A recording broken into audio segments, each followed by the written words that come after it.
자, 같이 합독하겠습니다. 요한복음 16장 13절 시작.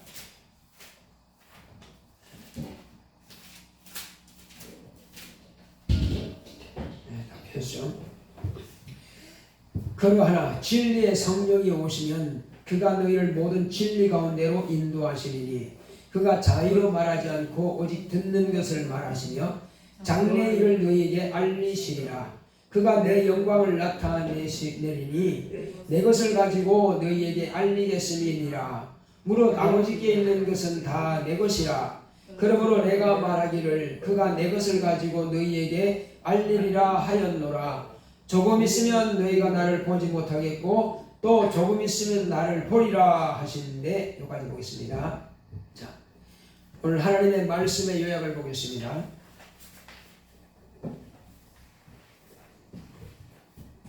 제목부터 우리 큰 소리를 한번 주고 요약. 제목부터 우리 큰 소리를 합독하십니다. 시작. 진리의 성령. 하나님은 진리이십니다. 그가 아들로 진리심을 드러내셨다. 진리는 영원히 변하지 않는 것을 뜻한다. 모든 피조물들은 변할 수 있다. 들질개의 피조물들은 반드시 변하고 영계의 피조물들인 천사는 잠정적으로 변할 수 있는 가변성인 영들과 이미 타락성인 영들과 불가변성인 영들이 있다. 성부, 성자, 성신 하나님은 영원전부터 영원토록 변할 수 없는 참신이므로 하나님은 진리다. 예수께서 아버지께서 나오셔서 여자에게 잉태하여 임마누엘 하신 하나님의 아들이시다. 하나님은 참이시니 아들도 참인 진리시다. 예수께서 진리심은 진리의 성령이 임하심으로 진리심이 확정되었다. 예수께서 친히 내가 곧 진리라 하셨다. 예수께서 친히 내가 너희에게 이럴 것이 많으나 지금은 너희가 감당치 못하리라 하시고, 그러하나 진리의 성령이 오시면 그가 너희를 모든 진리 가운데로 인도하시리니 그가 자의로 말하지 않고 오직 듣는 것을 말하시고 장래의 일을 알리시리라. 그가 내 영광을 가지고 나타내시리라. 조금 있으면 나를 보지 못하겠고 또 조금 있으면 나를 보리라 하시면 두 가지 뜻이 있다. 죽었다가 부활하는 것과 천국으로 가셨다가 성도의 영혼에 성령으로 임하시는 것이다. 예수께서 내가 떠나가는 것이 유익이라 하시면 보혜사 곧 진리의 성령으로 오심을 뜻한다. 성령 받은 제자들이 전파할 때 함께 역사하사 따르는 표적으로 확실히 증거하셨다. 내 영혼아 진리의 성령으로 예수를 증거하자. 아멘. 하나님은 진리이십니다. 자, 우리 하나님은 진리시다 한 번만 큰 소리 합시다. 시작. 하나님은 진리시다. 예. 하나님께서 진리이신 것을 무엇으로 알 수가 있느냐 하는 것입니다. 예수님께서 아버지는 참이시니 이렇게 말씀하셨습니다. 참, 우리말로 참이고 한문으로 진짜입니다.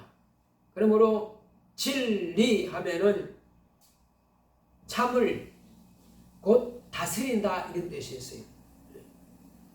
참 진짜 다스릴 리, 그래서 진리 하는 것입니다. 참 한마디만 해도 진리다 그런 뜻이에요.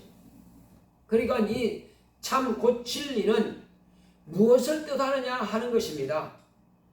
진리는 변하면 진리가 아닙니다. 진리는 전혀 변하지 않아야 그게 진리입니다.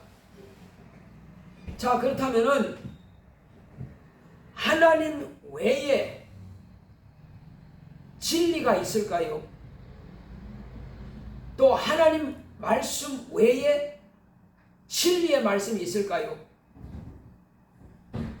세상 사람들은 진리를 탐구한다 그래요.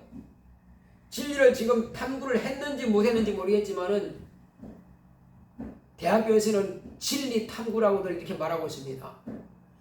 진리는 탐구해서 되는 게 아닙니다. 진리는 탐구해서 철학으로 알아지는 게 아니에요. 진리라고 하는 것은 영원히 변하지 않는 그 자체가 바로 진리입니다. 그러면 영원히 변하지 않을 게 있나요? 세상에서 영원히 변하지 않을 것이 단 하나도 없습니다.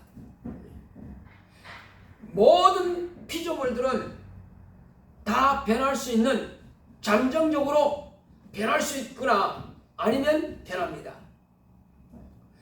변하지 않는 존재는 누구냐?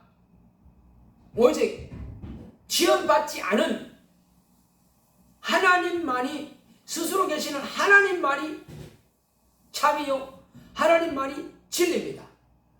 하나님 외에는 진리가 없습니다.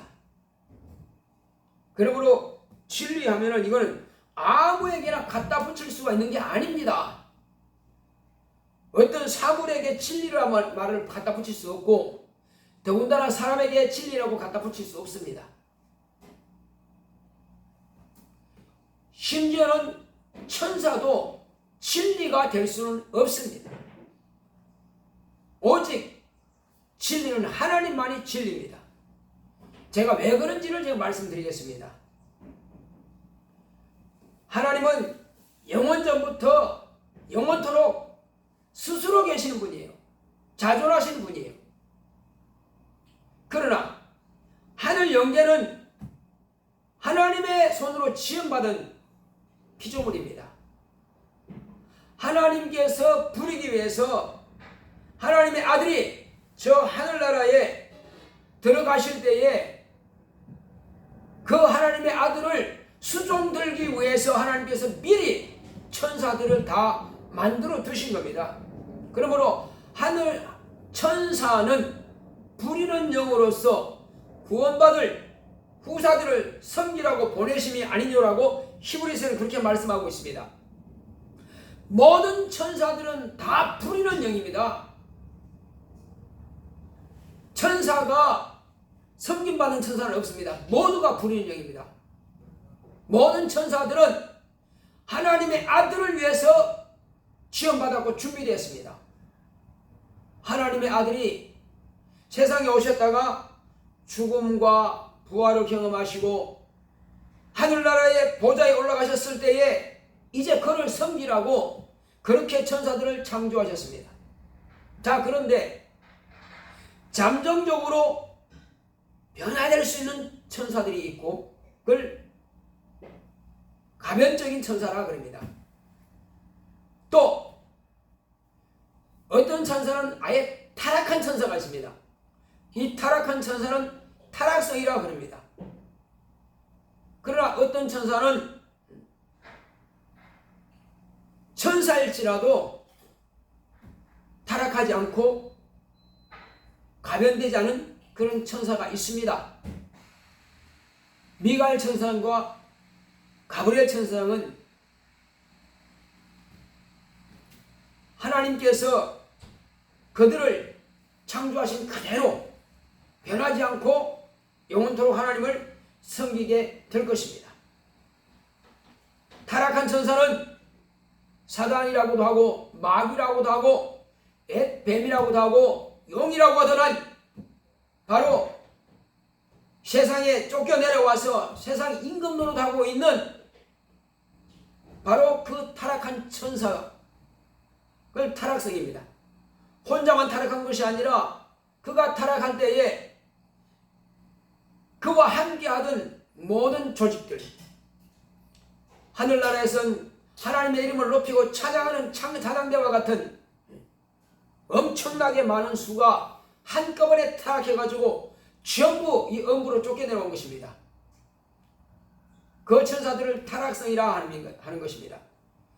지금은 그들이 세상 신이라고 그러죠. 마귀는 세상 임금이고 함께 타락한 천사들은 세상 신이라 그럽니다. 그들은 다시금 회복은 불가능합니다. 그들은 이제 장차 예수님이 재림하시면은 이 땅에 있는 모든 것들을 다 심판할 것은 심판하고 마지막에는 다 불태울 것은 불태워버리고 깨끗하게 하나님께서 말씀으로 천지 만물을 창조하신 그대로 불사르기 위해서 간수하신 바 되었다라고 베드로후서 3장에 기록되어 있습니다. 하나님께서 이와 같이 지금 만물을 창조하신 목적이 있고 그리고 목적이 다 끝나면은 다 없애버립니다. 소멸시켜버립니다.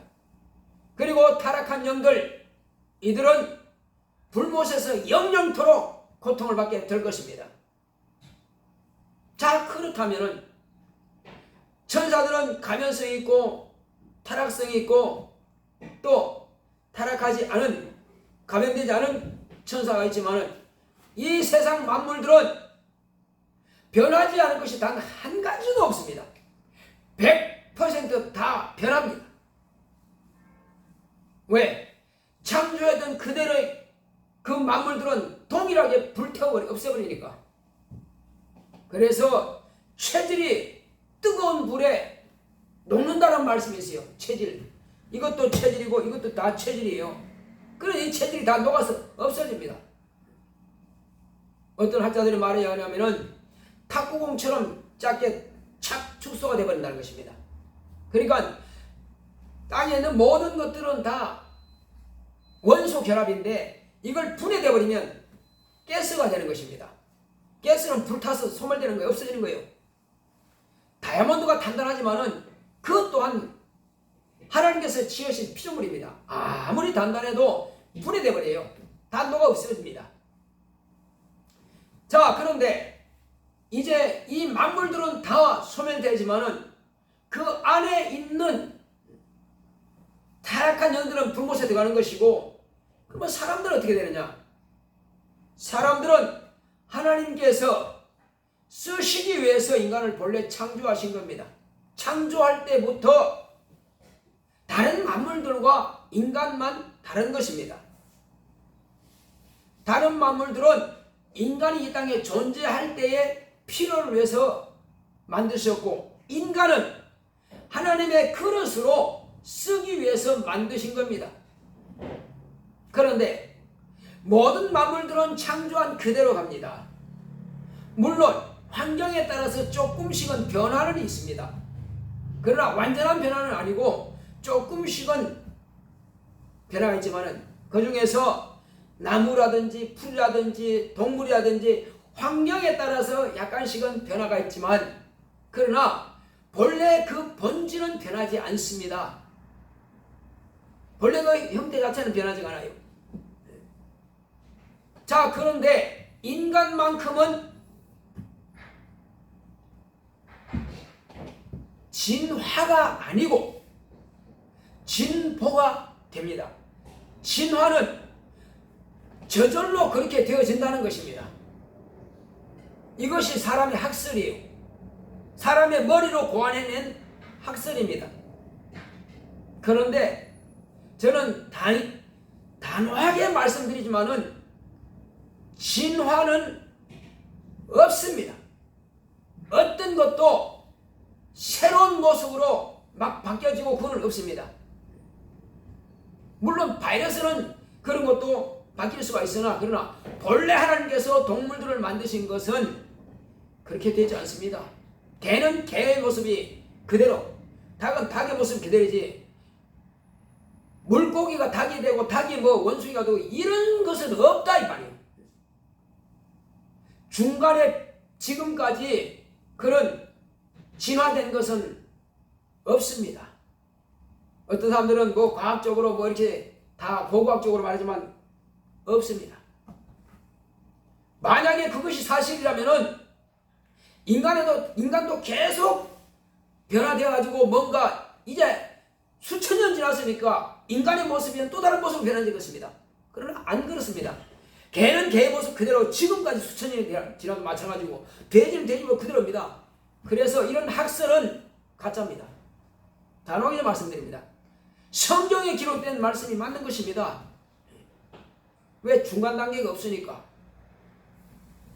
자, 그렇다면 제가 왜 사람은 다른 동식물들은 다 그대로 보존되고 그대로 되지만 인간만큼은 진화가 아닌 진보가 되느냐? 그것은 하나님께서 하나님의 때에 쓰시기 위해서 그렇게 진보가 되게끔 창조하셨고 그렇게 진보해 가는 겁니다. 그렇다고 해서 마냥 계속 진보되어 가는 것은 아닙니다.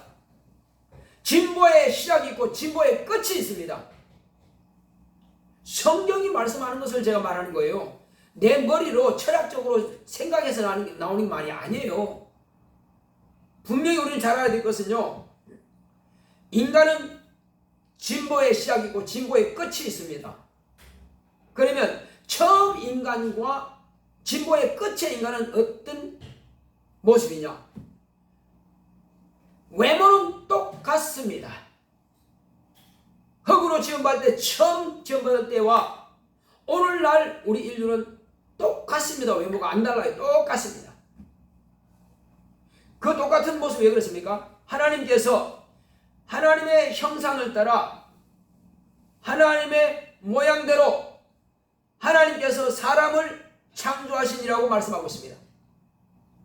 그러면 다른 모든 동식물들은 각각 자기 그 고유한 모양이 있지만은 사람은 자기 고유한 모양은 없습니다. 그 모양 자체가 하나님의 형상을 따라서 그 모양대로 지어받았기 때문에. 그러면 하나님의 형상은 누구냐? 그러면 하나님의 형상은 이 세상에 오신 한 분밖에 없습니다.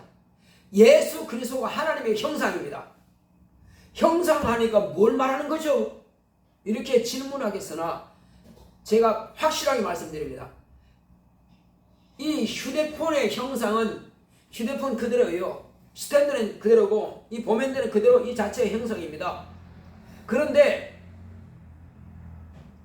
어두운 밤이 돼가지고 달빛이 만약에 비친다든지 햇빛이 비쳐서 그림자가 있으면은 그건 그림자예요. 그리고 지금 눈에 보이는 것들을 갖다가 사진을 찍든지 아니면 그대로 그리든지 이것은 그냥 모양입니다. 이 자체가 아니에요. 저도 그러니까 현재는 이것이 내 자체로서 나의 형상이에요. 그러나 내가 사진 찍었으면 그것은 내 모양이죠. 아무리 자식이 아버지를 잘 닮았다 했다 할지라도 그 자식은 자식이에요. 자식이 아버지는 아닙니다. 자식은 아버지가 아니기 때문에 아버지는 아버지 그 자체가 형상이고 자식은 그 자녀는 아버지의 모양이죠. 모양을 닮은 것 뿐이죠. 그러나 아니죠. 자, 그러므로 사진은 사진이고 나 자신은 자신인 것처럼 하나님께서 하나님 그 자체, 하나님의 본체, 그 본체 형상은 누구냐? 하나님의 아들 예수 그리스도가 하나님의 본체요, 하나님의 본체 형상이십니다. 그리고 하나님의 본체 형상을 닮은 존재가 누구냐? 바로 사람입니다. 그래서 우리는 변할 수가 없는 것입니다. 처음부터 하나님께서 인간을 만드실 때 그렇게 만들어 놨어요. 한글은 누가 만들었다고 그래요? 어떤 사람들은 중국에서 이렇게 본따서 이렇게 하는데 아니요. 세종대왕은 중국의 말이 어려워서 내가 새로 28자를 맹가노니라고 이렇게 딱 기록해 놨어요.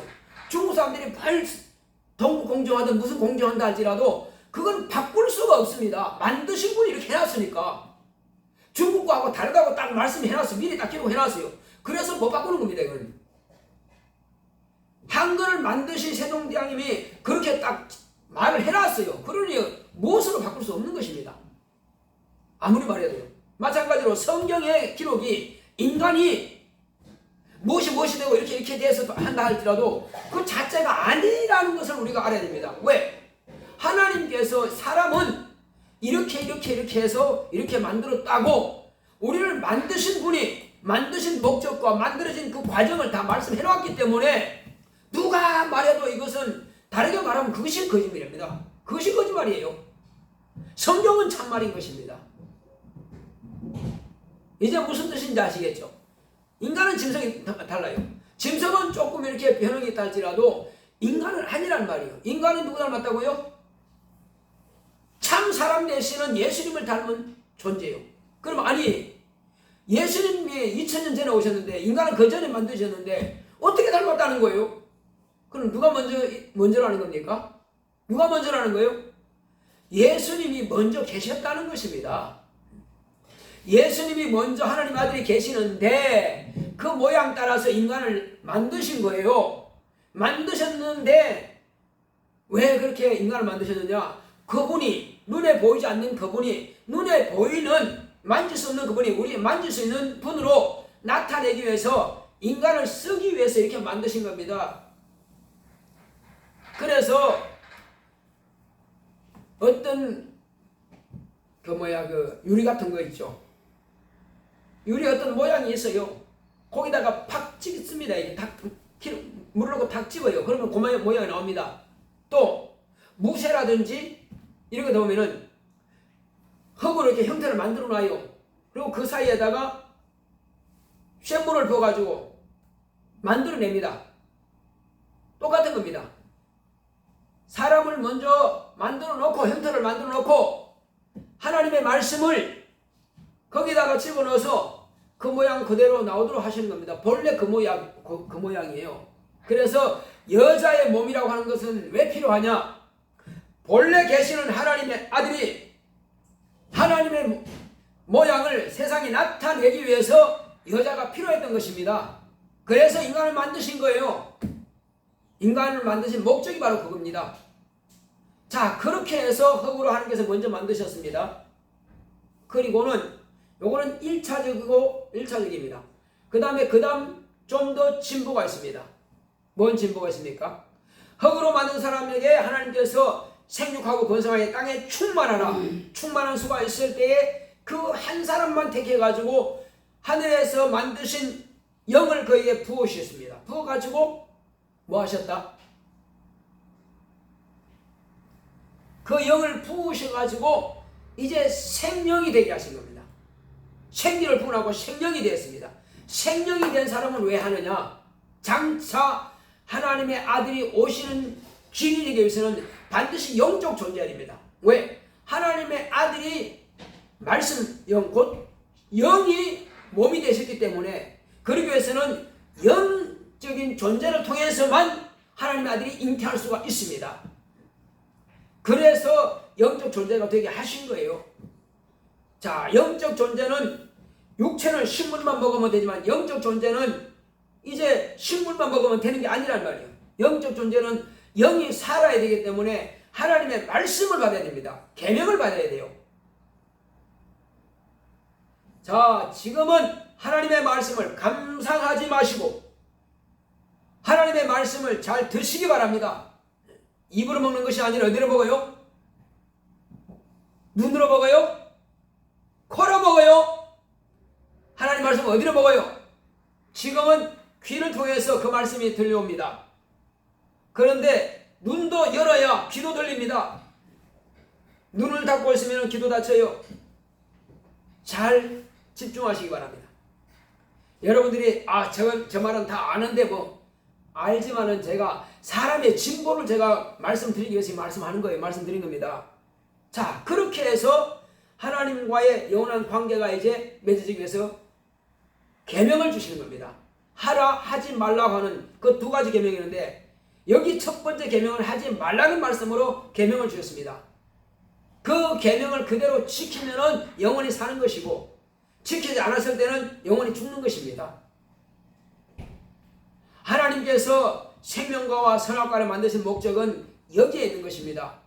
사람과 영원한 관계를 맺기 위해서 그렇게 계명을 명령하신 겁니다.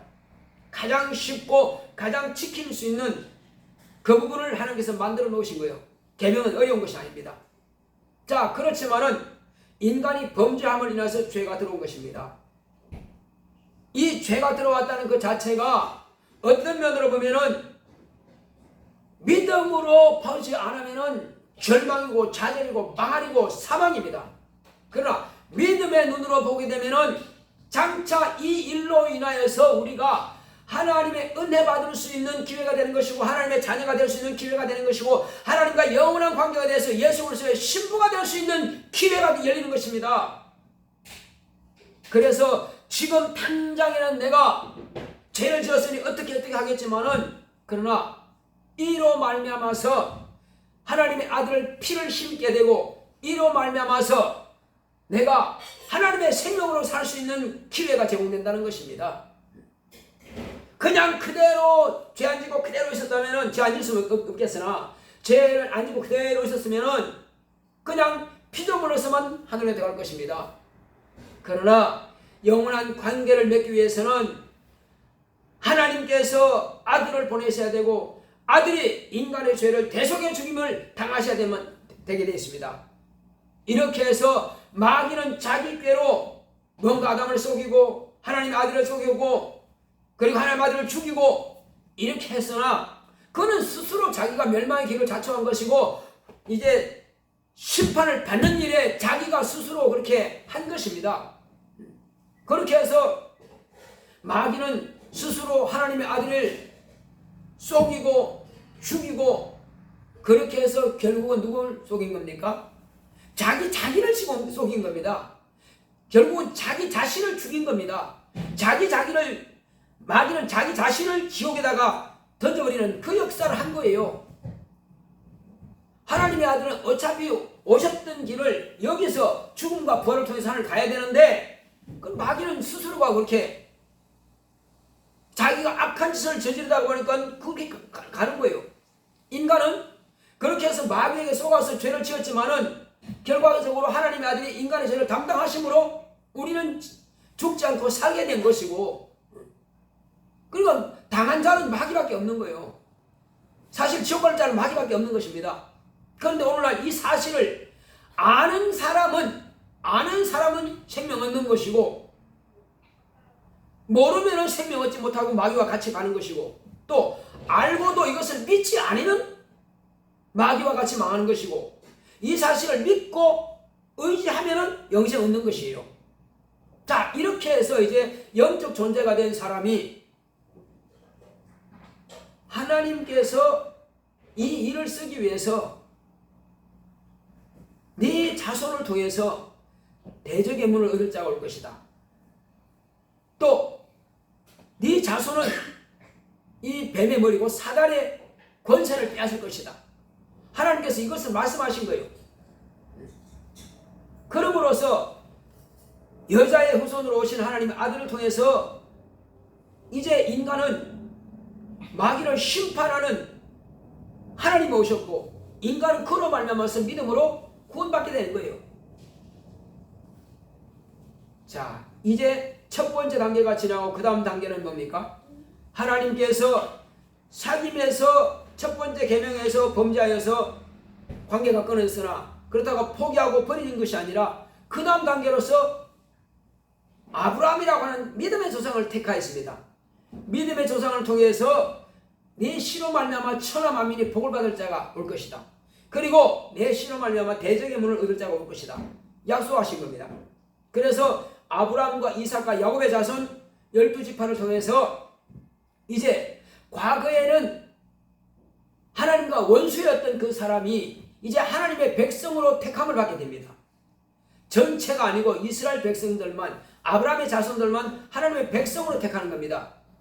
그래서 좀 더 하나님과 가까이 되게 된 거예요. 그리고 하나님의 계명을 또 받습니다. 아담은 버렸을지라도 그 다음에 이제 이스라엘 백성들에게 모세라고 하는 사람을 통해서 그 계명을 받아요. 율례와 법도라고 하는 그 계명을 받아서 하나님의 백성과 하나님과의 관계를 맺게 됩니다. 하나님은 임금이 되고 하나님의 백성들은 이스라엘 백성들은 하나님의 백성이 되는 것입니다.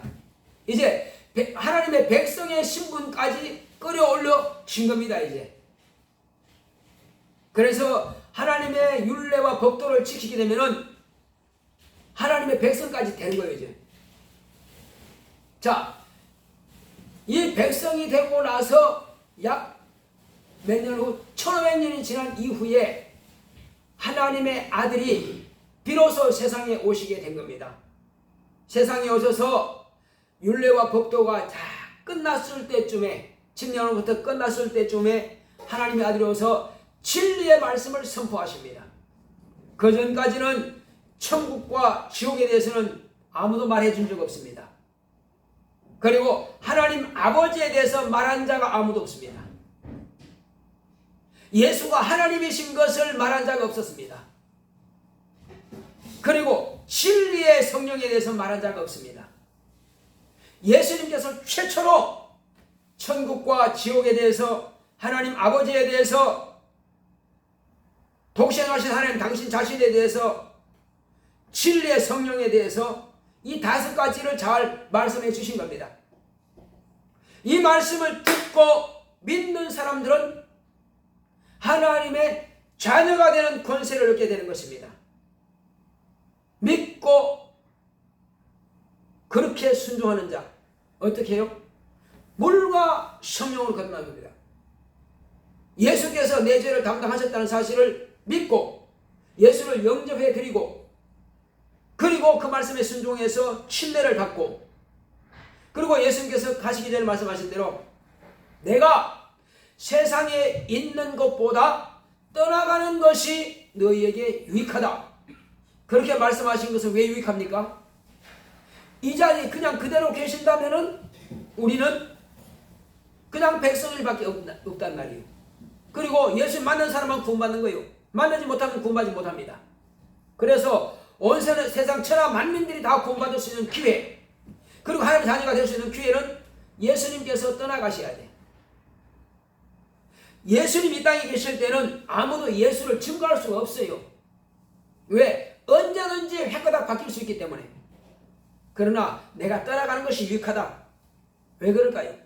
내가 가지 아니하면 너희들에게 보혜사 곧 진리의 성령을 보내지 못한다. 내가 가면은 너희들에게 보혜사 진리의 성령을 보내겠다, 이 말씀하신 거예요.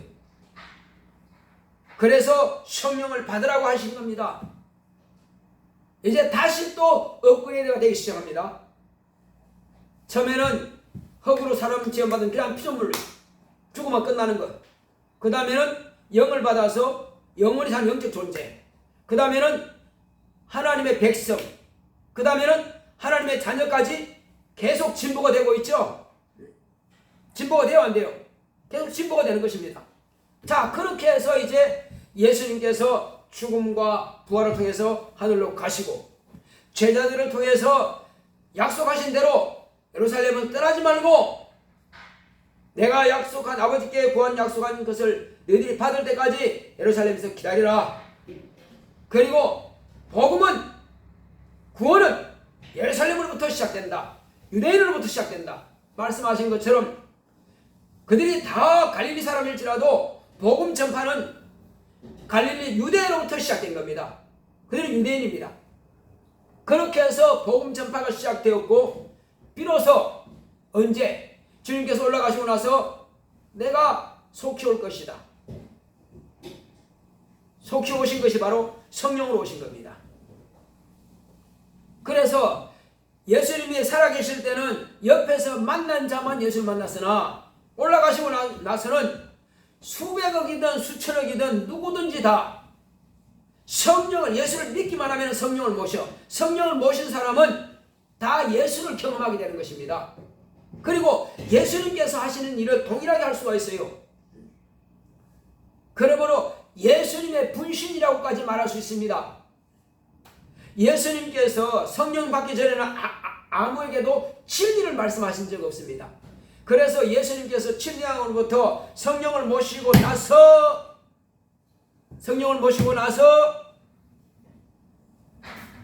진리의 성령을 모시니까 그때로부터 진리를 전파하기 시작한 겁니다. 왜? 하나님은 성부와 성자와 성신 다 진리신데 예수님께서 진리의 성령을 모시고 나서 그때로부터 진리를 전파하기 시작한 거예요. 그래서 예수께서 가시고 나서 이제 당신 안에 계시는 그 진리의 성령을 제자들에게도 다 받을 수 있도록, 제자들을 통해서 예수를 증거를 듣고 믿는 자들에게 다 받을 수 있도록 진리의 성령을 모시는 겁니다. 그래서 열흘 만에 기다렸던 그 진리의 성령이 다 각자에게 오신 겁니다. 이때로부터 진리의 진리의 성령을 모신 사람은 침례를 받고 물과 성령으로 거듭나서 옛사람은 물에 장례지르고 새사람 하나님의 생명 예수 그리스도의 생명으로 나는 그 사람들은 하나님의 거룩한 자녀가 되는 것이고, 이 사람들을 예수님께서 형제라 하기를 부끄러워하지 않는다고 했습니다. 예수님께서 하나님의 아들입니까? 그러면 아버지께서 그에게 한 나라를 상속시켰습니다. 저와 여러분들이 예수를 믿는 하나님의 거룩한 자녀로 거듭났습니까? 그러면 우리를 위해서 또 한 나라를 상속해 주십니다. 그런데 예수님은 한 나라 전체를 다 통할하시는 만왕의 왕이시고 만주의 주가 되시고, 예수 그리스도를 믿고 물과 성령으로 거듭난 하나님의 거룩한 자녀들은 이 땅에 사는 날 동안에 내가 뭘 했느냐? 진리의 성령, 보혜사 성령께서 오셔서 성령의 은사를 가지고 뭘 할 거냐? 이 달란트를 가지고 뭘 할 거냐? 예수님께서 우리를 구원받게 하신 것처럼, 하나님 자녀가 될 수 있도록 기회를 열어주신 것처럼, 우리 또한 믿지 않는 사람들을 내가 진리의 말씀으로 잉태하고 진리의 말씀으로 나아서 나른다고 하는 것은 그들이 내가 가르친 말씀을 그들이 영접하고 내가 가르친 말씀을 그들이 듣고 물과 성령으로 거듭나는 것이 바로 태어나는 것입니다. 거듭나게 하고, 그리고 그들을 잘 양육해서 나와 같은 예수의 형제, 하나님의 자녀로 되게 하면은 장차 우리는 예수 그리스도의 신부의 자격으로 하늘나라에 들어가게 됩니다. 예수 그리스도의 아내, 예수 그리스도의 신부가 되는 것은 뭐냐? 물과 성령으로 거듭난 사람, 하나님의 자녀 가운데서 잉태와 해산과 양육을 했던 사람, 자녀를 낳은 사람이 비로소 예수 그리스도의 신부가 되는 것이지, 결혼을 하기는 했는데 약속을 했는데 뭐가 없어요? 자녀가 없다. 그러면 자기 자체가 안 된 거예요. 그래서 예수 그리스도의 신부가 된 사람은 천자부활에 올라가서 주님을 만나게 되고, 그리고 주님을 만난 사람은 이제 이 땅에서 달란트를 가지고 얼마나 많은 영혼들을 양육했냐, 낳고 길렀느냐에 따라서 예수님께서 저 하늘나라에서 그 다스릴 수 있는 권리를, 그 크기를 나눠주신 겁니다. 땅 나누게 하는 겁니다.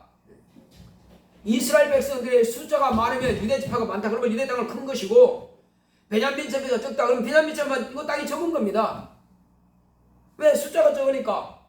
우리도 마찬가지요. 우리가 많이 전도해서 그러면 이것은 말이에요, 한 사람이 한 달란트 가졌는데 10배로 남겼어. 그러면 10배의 그 지역을 주님으로부터 받는단 말이에요.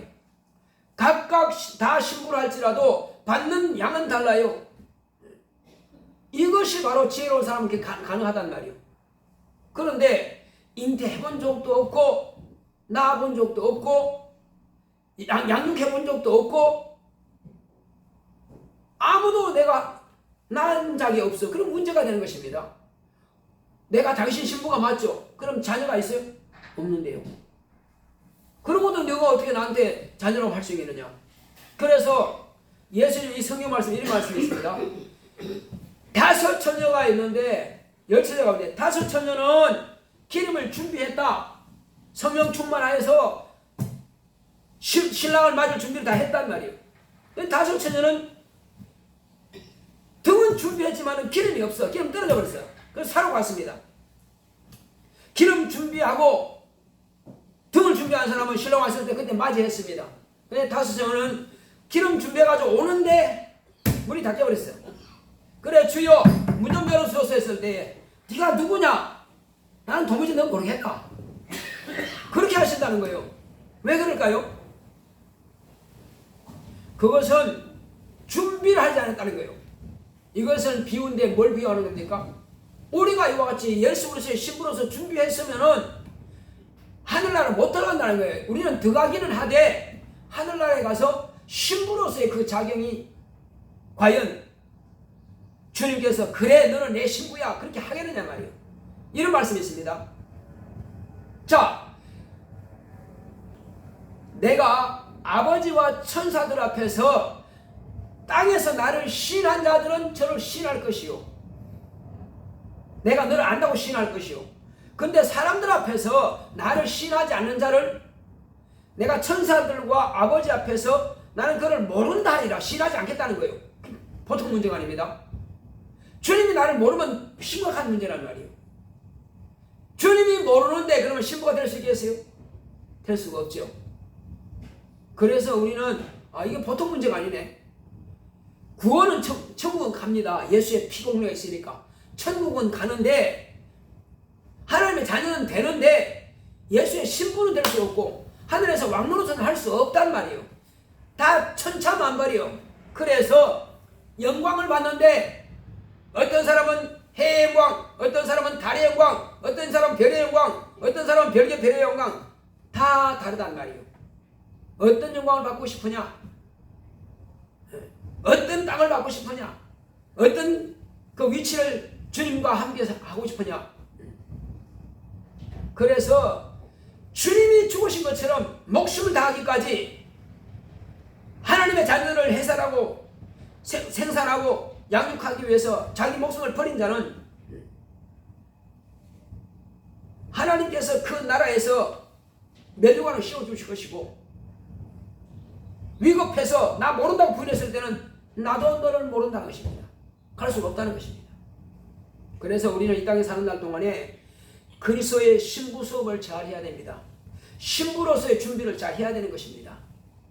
천주교 신부는 아닙니다. 그는 신의 아버지라는 말입니다. 그 아비 붙였습니다. 그러나 이건 제가 말씀드린 것은 아내를 말하는 거예요. 예수 그리스도 아내. 그러니까 너는 나의 신부야, 너는 나의 아내야, 이렇게 주님 앞으로 인정받아야 됩니다. 그러기 위해서는 예수 그리스도로 말미암아서 분명히 우리는 하나님의 자녀를 잉태하고 해산하고 또 양육하는 수고가 있어야 됩니다. 편안하게 신앙생활 할 수 있어요. 아무것도 안 할 수 있습니다. 그러나 예수 믿으면 구원은 받되 하늘에 가서 예수 그리스도의 신부를 될 수 없고 예수님의 보좌에 함께 앉게 하지 못한다. 왜? 그건 자격 미달이다. 특권이 구원을 받지만은 자격 미달이다. 그래서 성령을 보내주시는 목적이 뭐냐? 성령은 내가 성령을 모시고 아버지를 증거하고 너희들을 내가 아버지의 말씀을 증거한 것처럼 그 성령이 오셔서 자유로 자기 뜻대로 하시는 것이 아니라 내가 너희들에게 말한 것을 가르치고 생각나게 할 것이다. 그리고 나를 증거할 것이다.